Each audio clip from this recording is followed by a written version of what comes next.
नमस्कार दोस्तों, आपका स्वागत है आज के मुख्य समाचारों में। दोस्तों, आज देश भर से कई बड़ी न्यूज़ निकल कर आ रही है। सभी बड़ी खबरों के बारे में एक-एक करके विस्तार से आपको बताएंगे।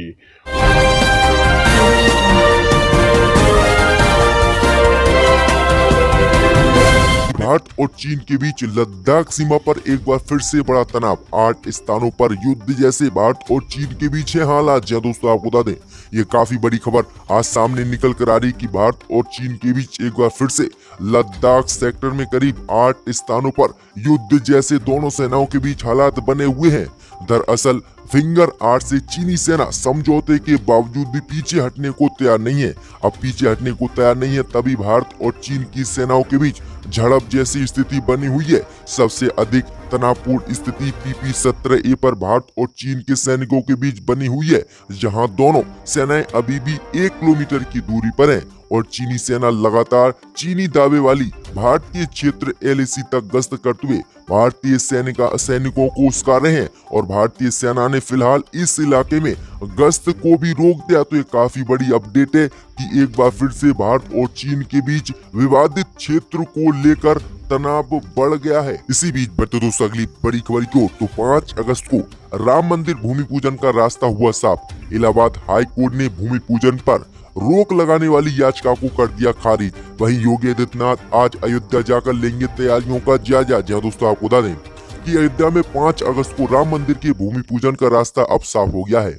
इलाहाबाद हाई कोर्ट ने इस भूमि पूजन को रोकने के लिए दायर याचिका को खारिज कर दिया है।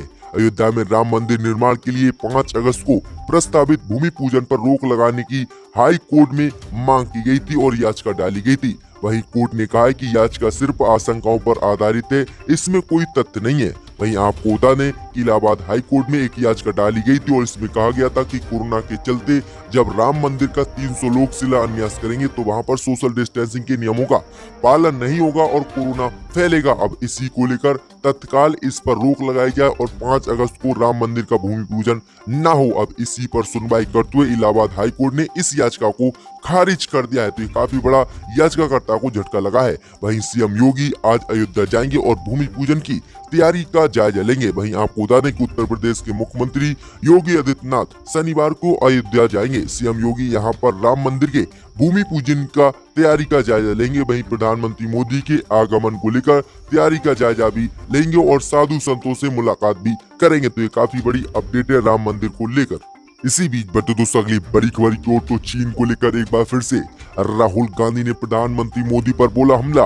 कहा सरकार ने कोरोना पर भी मेरी चेतावनी को नजरअंदाज किया। अब चीन से विवाद पर भी मुझे अनसुना करने में जुटी है बीजेपी। जहाँ दोस्तों आपको बता दें कि चीन के साथ चल रहे तनाव के बीच कांग्रेस नेता राहुल गांधी ने एक बार फिर से केंद्र की मोदी सरकार को घेरा है।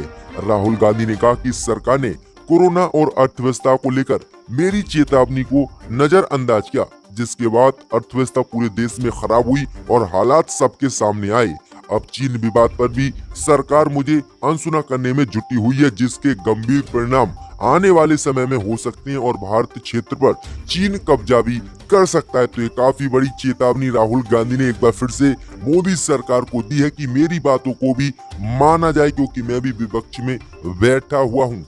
इसी बीच बढ़ते दोस्तों अगली बड़ी खबर की ओर, तो निजामुद्दीन मरकज मामले में 3 देशों के 53 जमातियों को कोर्ट ने 5000 के जुर्माने पर किया फिर से रिहा। जहाँ दोस्तों आपको बता दें कि पासपोर्ट के नियमों के उल्लंघन और लॉकडाउन के दौरान निजामुद्दीन मरकज में धार्मिक कार्यक्रम में शामिल होने के मामले में दिल्ली के साकेत कोर्ट ने प्ले वार्निंग के तहत 53 और जमातियों को 5000 के जुर्माने पर आज फिर से रिहा कर दिया है।